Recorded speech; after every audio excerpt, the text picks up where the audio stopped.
یہ مال و اسباب نہیں ہے، اصل ایسٹ تمہارا جو ہے وہ رضائے حق ہے. اگر وہ حاصل نہیں ہو رہی اور وہ حاصل کرنا چاہتے ہیں مگر وہ وسوسوں میں ڈال دیتا ہے، ہم پھر ڈر کے پیچھے ہٹ جاتے ہیں.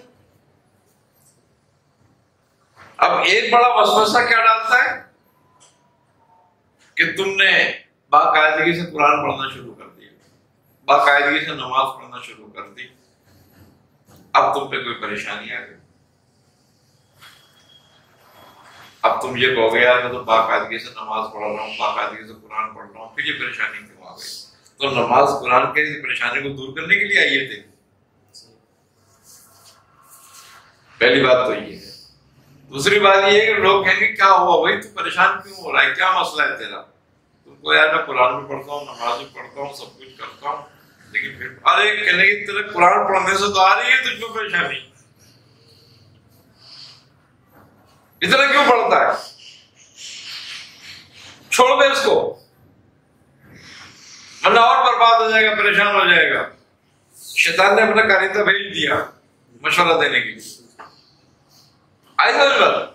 اب میرے دماغ میں بھی یہ وسوسہ آیا کہ ہاں یار اس سے پہلے تو میں نہیں پڑھتا تو بڑا خوشحال تھا، یہ بات تو صحیح کہہ رہا تھا، کچھ رجت آ گئی، اس کا مطلب ہے کچھ الٹا ہو گیا قرآن پہ بھی. اس نے قرآن سے جان چھوڑا.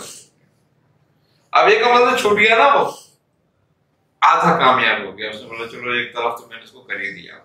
اب کوئی کہے گا بھی اگر تم سے کہ یار تو بھائی تھوڑا قرآن پڑھ لیا کرو، یہ سورت پڑھ لے، کوئی آیت پڑھ لے، تو درود پڑھ لے. ارے کہہ رہے بھائی بڑی پریشانی آ جاتی ہے مجھ میں تو، اور پڑھتا ہوں تو ہاں میرے لیے تو بھی پڑھتا رہے، کچھ میں نہیں پڑھوں گا. اب یہ بالکل پکا ہو گیا، اس کا مطلب یہ آئندہ کبھی نہیں پڑھے گا. ٹھیک ہے نا، انہوں نے ایک کام تو پکا کر لیا. اب آہستہ آہستہ نمازوں میں بھی خلل ڈالے گا. گھر والے کہتے ہیں، دوسرے کہتے ہیں اتنی نمازیں پڑھ دو، کیا ہوگا اس سے؟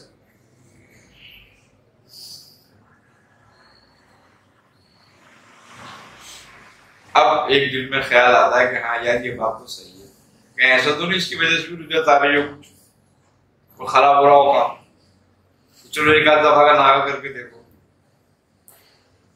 ایک دن کا ناغہ کر لیا، کبھی ایک نماز کا ناغہ کر لیا، اب وہ آہستہ آہستہ اس کے دل پہ سیاہی آ رہی ہے. نتیجہ یہ نکلا وہ نمازوں سے بھی گیا. اب وہ نمازوں سے بھی گیا تو کوئی مشورہ دے گا کہ کسی جادوگر کو دیکھ، کسی سمپلیگر کو دیکھ، کسی بابا کو دیکھ، اس کے پاس جا. اب بابا کے پاس جائے گا، بابا خود گمراہ بیٹھا ہوا ہے وہاں پہ، وہ اس نے بٹھایا ہوا اس کو بھی کہ تیرے پاس جب یہاں آئے تو ان کو بہکا تھوڑا سا، ہاں تیرا کہاں میں. اب وہ گیا، اس نے کہا یہ پڑھتا تھا، یہ پڑھتا تھا. ارے جب بھی تو خرابی پیدا ہوئی ہے تیرے اندر، اب میں وظیفہ دوں گا لیکن کچھ مت پڑھی ہو، اور یہ تعویذ جلائی ہو بس خالی. اب لوگ اللہ رسول سے اب وہ کہہ رہا ہے کہ بھائی بابا کوئی نیاز ہے، تو نے کہا نہیں، خبردار کسی کی میت میں مت جائی ہو، کسی کے اس میں مت جائی ہو، جتنی نیکی کے کام ہے سب دور ہو جا، سب سے دور ہو جا. تو بات یہ ہے کہ شیطان خود کچھ نہیں کرتا، وہ یہ کمزور ہے، اس کو کچھ کرانے کے لیے اپنے آلائے کار چاہیے ہوتے ہیں.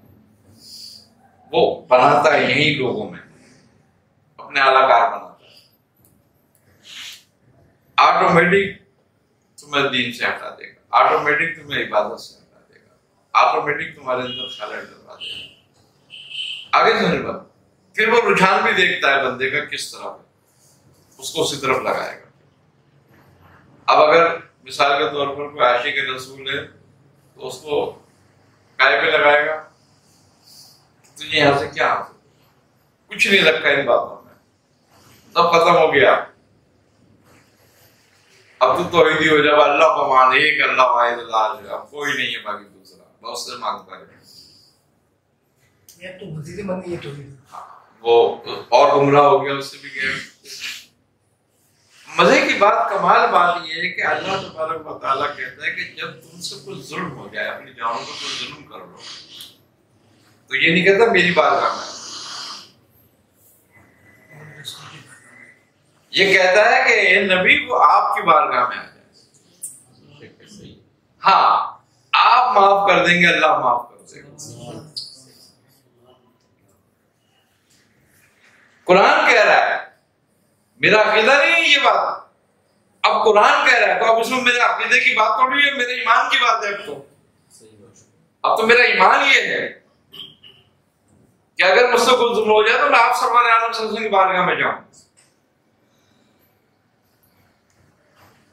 تب اللہ مجھے معاف کرے اور معاف کرے گا۔ تو بات یہی ہے کہ وہ پھر تم اللہ اور رسول سے ہٹا دیتے ہیں اپنے آپ کو۔ شیطان کہتا ہے نا، کیونکہ آیت قرآن کی کہ آپ کی بارگاہ میں آ جائے، تو اس کا مطلب یہ ہے کہ اللہ نے آپ کو ایک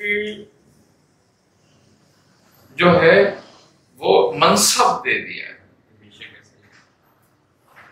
اور اس نے منصب کمال منصب دے دیا کہ وما ارسلناک الا رحمۃ للعالمین، اے نبی ہم نے آپ کو جہانوں کے لیے رحمت بنا دیا۔ اب آپ اگر کوئی ظلم کر کے، ہم کوئی ظلم کر کے آپ کی بارگاہ میں جاتے ہیں تو آپ اس وقت ہمیں بشر کی حیثیت سے نہیں دیکھ رہے ہیں، یا آپ کی حیثیت ہمارے لیے وہاں بشر والی نہیں ہے، وہاں تو رحمت ہے، وہ رحمت والی حیثیت ہے، اور ہم رحمت کی بارگاہ میں ہیں۔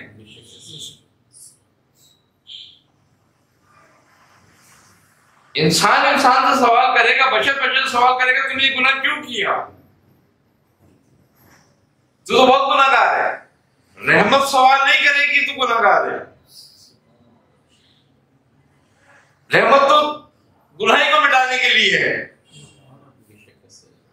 تو وہ آپ کی جو صفت مبارکہ ہے، اور جو اللہ نے آپ کو منصب رحمت للعالمین کا دیا ہے، تو وہاں اس بارگاہ میں وہ رحمت ہم پہ ہوتی ہے۔ پھر جب آپ کی رحمت ہم پہ ہو جاتی ہے تو وہ رحمت اللہ کی طرف سے، اور اللہ اپنے وعدے سے نہیں کرتا۔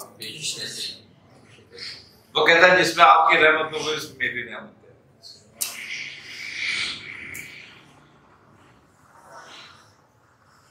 اللہ تو المقصد بھی ہے نا، انصاف سے کام لینے والا بھی ہے نا۔